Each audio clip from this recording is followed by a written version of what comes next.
Okay, imagine this. A product category, something really popular now, used everywhere, right? But for years, decades even, it was just completely ignored, shunned, actually, by the main players in its own industry. It was stuck on the sidelines, no real recognition, no proper categories, nothing. And then, almost out of nowhere, boom, it explodes into the mainstream, changes the whole market, becomes, well, practically a household name in its world. That's the story we're getting into. Today we're doing a deep dive into the rise of BHO, High Times Cup 2009, using some great insights from Nug Notes. Our goal here is for you to really get a handle on how butane hash oil, BHO, went from this controversial kind of fringe thing to a celebrated, totally mainstream concentrate.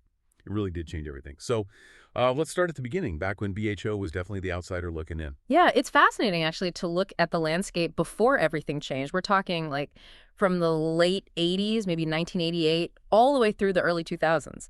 During that whole time, High Times magazine, which was, arguably the authority, the big paste maker back then, they had a very specific idea of what counted as a legitimate concentrate. They only really recognized solventless hash. Okay, solventless. For anyone maybe not super familiar, what does that mean exactly? Good question. It's key. Think traditional stuff, ice water hash, dry sift, those pressed hash bricks. These methods basically use physical means, sieves, ice water, agitation to separate the good stuff, the trichomes, from the plant, no chemicals involved.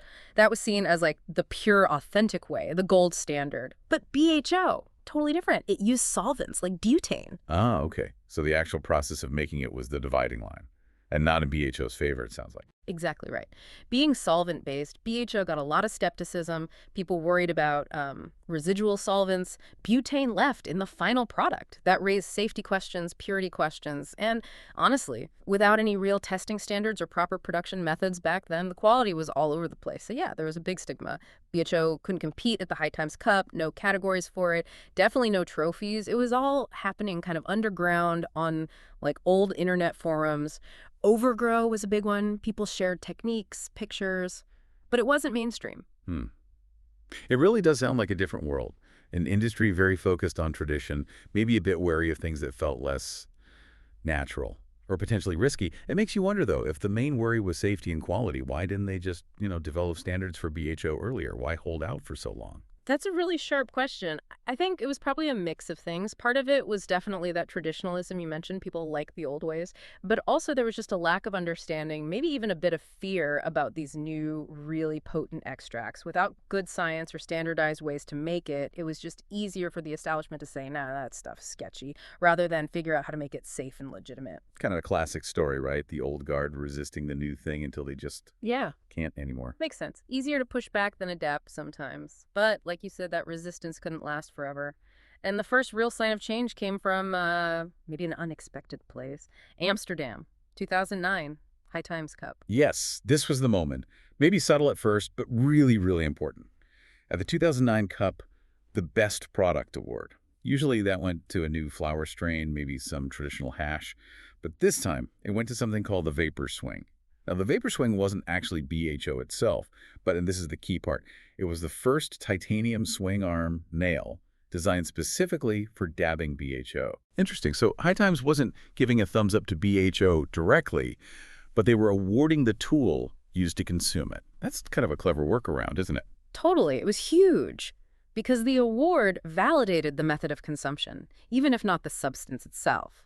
By recognizing a BHO accessory, High Times is basically saying, okay, this whole hash oil thing, this dabbing culture, it's real. It's entering the conversation. It's a great example of how sometimes technology, the tools we use, can kind of legitimize the product itself. It cracked the door open. Okay, right. And this is where it gets even more interesting because that award was a big public step, but there was something else happening too, right? Something unofficial, but maybe even more crucial. Oh, absolutely. While the VaporSwing got the official award, the real conversion, you could say, was happening behind the scenes, in the judges' lounge. That's where Top Shelf Extracts, the founder, was Daniel Desai. They were doing live demos, dabbing their earwax, BHO. And they were doing it for this really influential group.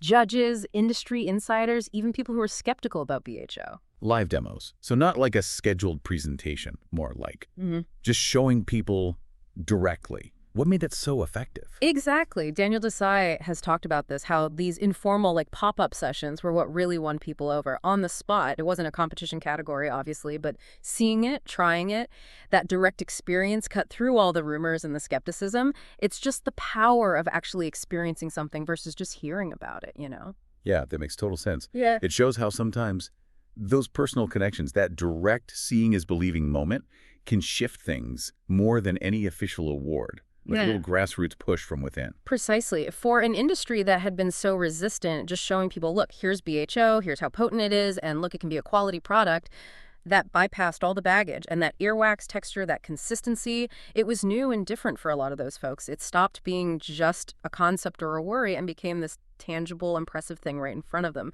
That informal advocacy was just critical. And you could really see the impact of that direct experience because just 1 year later, June 2010, things got official. No more sneaking demos into lounges. The speed of that change was pretty amazing, actually. From those unofficial nods to full-on formal recognition, High Times basically responded to the buzz, the demand. They introduced the best concentrate category at the San Francisco Medical Cup. And this was huge because finally, solvent-based extracts like BHO had their own space. They weren't being compared to solventless anymore. They were judged on their own terms. So it wasn't just getting to play, it was getting their own league, basically. Yeah. Which really cemented that they were legitimate. Absolutely. And DHO didn't just show up, it cleaned up. Took first and second place right out of the gate. That win wasn't just a trophy, it was the official stamp. Hash oil was now its own distinct, recognized class. If you look at the big picture, it shows how fast things can move. Those informal demos, the accessory award, they built momentum that led straight to formal recognition and completely changed the industry structure. It showed what happens when quality and demand push hard enough. And this wasn't just about changing minds at competitions, right? It had a massive effect on the actual market, particularly somewhere like Colorado, where things were really starting to take off legally. Oh, the market impact was huge and fast. Just look at the numbers. In 2009, concentrates were, what, maybe less than 10% of the legal cannabis market, something like that. Fast forward only 5 years to 2014. That number jumps to over 25%. That is a massive shift in what people were buying and what the industry was focusing on, and BHO is right at the center of that explosion. Wow, 10 to 25% in 5 years. That's incredible growth. What fueled that besides just the awards? Well, the awards definitely created a ton of hype. People wanted to try these winning products, and that hype drove innovation. Really crucially, we saw the quick adoption of closed-loop extraction systems. These are, much safer, more sophisticated machines. They contain and recycle the solvents, so that directly addressed those early safety fears about residual butane. You could make much cleaner, more consistent, higher purity BHO. Right, so the tech evolved to meet the demand and improve the product, making it even more appealing. Exactly. Better, safer products meant more demand. And then you started seeing things like dab bars popping up in dispensaries, especially in Colorado, places where you could actually sample different concentrates, maybe with staff helping you out. It went from being this hidden thing to a curated public experience. It really highlights that feedback loop, Demand fuels innovation. Innovation improves the product, which fuels more demand. It just took off. So looking back at the whole journey, from the absolute fringes to the very center stage, what's the takeaway for the average person or just someone watching how trends catch on? It feels like BHO really arrived. Oh, completely. After 2009, 2010, the shift was undeniable. High Times wasn't just mentioning BHO anymore. They were doing full spreads on it, treating it like a major part of the culture. And the language changed, too. Words like earwax, shatter, dab. These were niche insider terms before. Suddenly, they were just part of the everyday cannabis conversation. You'd hear them everywhere, dispensaries, events, probably even in pop culture. Yeah, it went from being seen as kind of sketchy to something people actually sought out, almost aspirational.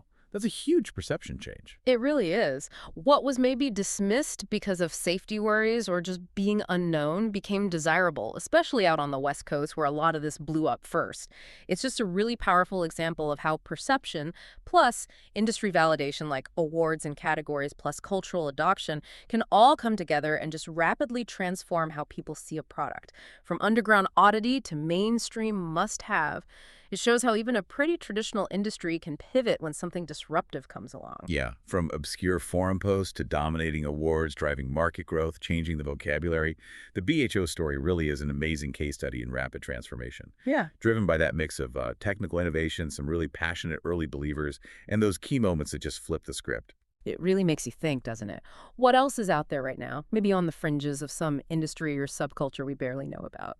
What's the next thing poised for that kind of rapid jump into the mainstream? What's that magic combination, the tech, the advocates, the timing that turns something from, you know, sketchy to aspirational almost overnight? That's a great question to chew on.